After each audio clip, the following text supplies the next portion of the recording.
Hello students, I am Prashant Jadhav. Today we are watching second political science chapter in 10th standard, Federalism. So I think you will watch and listen carefully.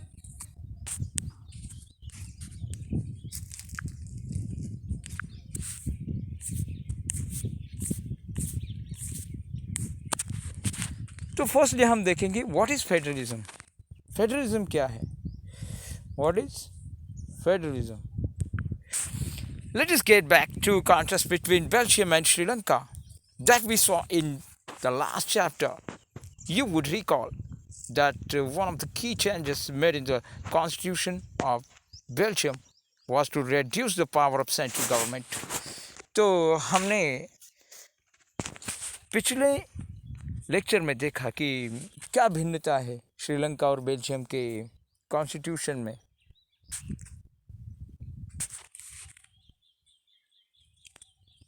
And to give these powers to the regional governments existed in Belgium even earlier. They had their roles and powers, but all these powers were given to these governments and could be withdrawn by the central government. तो क्या फ़र्क है? Belgium का जो government है उसने अपने सारे अधिकार जो है केंद्र और कॉन्स्टिट्यूशन ने सारे अधिकार केंद्र और स्टेट गवर्नमेंट में विभाजित किए हैं. और श्रीलंका का गवर्नमेंट क्या है वो हम आगे देखेंगे. The change that took place in 1993 was that the regional governments were given constitutional powers that were no longer dependent on the central government. Thus, Belgium shifted from a unitary to a federal form of government. तो federal government की जो पद्धति है वो Belgium में नज़र आती है हमें. और उन्होंने क्या किया है कि कॉन्स्टिट्यूशन में सेंट्रल गवर्नमेंट और स्टेट गवर्नमेंट में अधिकारों का विभाजन किया है. मगर श्रीलंका का वैसा नहीं है. श्रीलंका कंटिन्यूज टू बी, क्या है श्रीलंका का, for all practical purposes a unitary system where the national government has all the powers. Tamil leaders want Sri Lanka to become a federal system. तो श्रीलंका में सभी जो अधिकार है वो सभी केंद्र सरकार के पास एकत्रित हो चुके हैं, इकट्ठा हो चुके हैं. मगर तमिल लीडर्स ऐसा नहीं चाहते कि वो खुद का राज्य भी उन्होंने खुद के राज्य की मांग की थी और उन्हें फेडरल सिस्टम चाहिए था. Federalism is a system of government in which the power is divided between central authority and the various constituent units of this country. Usually, federation has two levels of government. One is the government for the entire country that is usually responsible for a few subjects of common national interest. दो प्रकार के government होते हैं federal system में. एक जो कि central government के पास केंद्रित होता है और दूसरा अधिकार जो है वो स्टेट गवर्नमेंट के पास जो कि खुद के निर्णय वो खुद ले सकते हैं. किसी का भी इंटरफेयर उसमें नहीं होता. यानी केंद्र का राज्य के कारोबार में इंटरफेयर नहीं होता और राज्य का केंद्र के कारोबार में इंटरफेयर नहीं होता. यानी वो पूरी तरह आज़ाद होते हैं निर्णय के क्षेत्र में. The others are governments at the level of provinces or states that look after much a day-to-day administrating of their state. Both these levels of governments enjoy their power independent of the others. और ये दो जो level है government के वो अपने अपने जगह सही है और अपने अधिकार को एंजॉय करते हैं. यानी वो अपने अधिकार अच्छी तरह निभाते हैं. यह हमने अभी यहाँ पर देखा. अब देखेंगे आगे. In this sentence, federations are contrasted with unitary governments. Under the unitary systems, either there is only one level of government or the sub-units are subordinate to the central government. Though federal government और जो केंद्रीय government इनमें थोड़ा फ़र्क है. जो कि federal government में क्या होता है कि सभी अधिकारों का विभाजन किया जाता है केंद्र और स्टेट गवर्नमेंट में. मगर जो सेंट्रल गवर्नमेंट है वो अपने अधिकारों के तले हर एक राज्य को अंडर लेता है, यानी उसके अधिकारों का वो सब पर दबाव लाता है। The central government can pass on the orders of provincial or the local government, but in the federal system, the central government cannot order to state government to do something. State government has powers of its own, for which is not answerable to the central government. Both governments are separately answerable to the people. तो फ़र्क क्या होता है कि central government जो है वो अपना कार्य खुद करता है फेडरल गवर्नमेंट में, और जो स्टेट गवर्नमेंट है वो भी अपना कार्य खुद करता है, और वो कार्य करते वक्त सेंट्रल गवर्नमेंट उस पर कोई भी अपने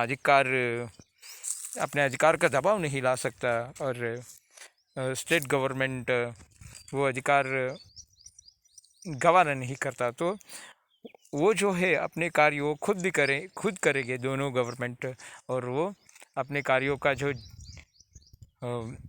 लेखा जोखा है वो जनता के सामने ला सकते हैं। Let us look at some of the key features of federalism. तो उसके वैशिष्ट्य क्या है फेडरलिज्म के? There are 2 or more levels of government, 2 या ज़्यादा स्तर के गवर्नमेंट होते हैं यहाँ पर। Different tears of government govern same citizens, but each tiers has its own judiciary. तो विभिन्न प्रकार के यहाँ पर विभिन्न प्रकार की सरकारें हो सकती है, और उनकी खुद के न्याय संस्था होती है, और लेजिस्लेशन, टैक्सेशन एंड एडमिनिस्ट्रेशन, और ये सभी शासन संस्था के अंग भी उनके गवर्नमेंट में होते हैं। The jurisdiction of the respective levels of the tiers government as specified in this constitution, so the existed and the authority of each tiers government is a constitutionally guaranteed। और ये जो गवर्नमेंट होता है वो constitutionally guaranteed, यानी constitution का आधार होता है उसे। The fundamental provisions of the constitution cannot be unitarily changed by one level of government. Such a changes required constant both of the levels of government। और यदि कोई फंडामेंटल राइट्स में change करना चाहता है गवर्नमेंट, तो दोनों गवर्नमेंट्स का वहाँ पर निर्णय इम्पोर्टेंट होता है। Courts have in the power of interpret the constitution of the powers of different levels of government. The highest courts acts as an umpire if disputes arise between different levels of government in the exercise of their respective powers। तो court की जो भूमिका यहाँ पर बहुत ही important है। यदि कोई निर्णय गवर्नमेंट यानी जनता विरोधी ले रही है तो उसमें वो इंटरप्ट कर सकता है। Source of revenue for each levels of government is clearly specified to ensure the financial autonomy. और उनके जो सोर्स है इनकम के वो वहाँ पर लिखित होते हैं। The federal system thus has a dual objectives to safeguard and prompt unity of the country, while at the same time accommodate regional diversity. Therefore, 2 aspects of the crucial for the institution and practice of federalism। और ये बहुत ही safeguard है, यानी country के लिए safe एकता आबादित रखने के लिए ये पद्धति बहुत ही अच्छी है। 2 aspects of crucial to the institution and practice of federalism। Governments are different levels of agree to some rules, और डिफरेंट लेवल पर गवर्नमेंट्स एग्री होते हैं यानी मान्य करते हैं हर एक रूल्स को। ऑफ द पावर शेयरिंग के कारण they should also trust the each other would abide by its part of the agreement, and either federal system has both aspects, mutual trust and agreement live together। और एक trust की भावना, विश्वास की भावना उनके मन में उत्पन्न होती है, और उसके कारण एक अच्छा शासन देखने को मिलता है। The exact balance of power between the central and the state government varies from the federation to another। This balance depends mainly the historical context which is the federation was formed।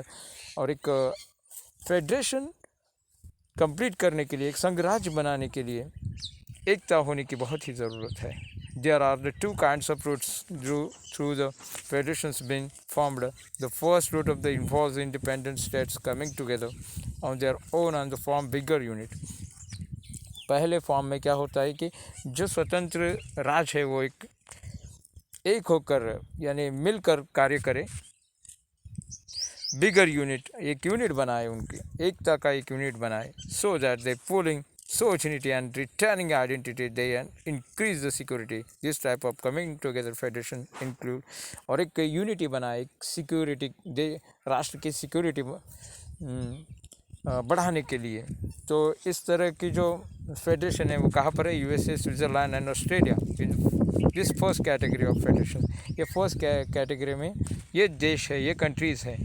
All the constituent states usually have equal power and strong vis-a-vis the federal government. अब second route हम देखेंगे। तो second route is where a large country decide to divide the powers between the constituent states of the national government. India, Spain and Belgium examples of the kind of holding together federation in the second category. तो इस second category में Belgium, India और Spain आता है, जो कि central government के अधिकार वहाँ पर दिखाई देते हैं।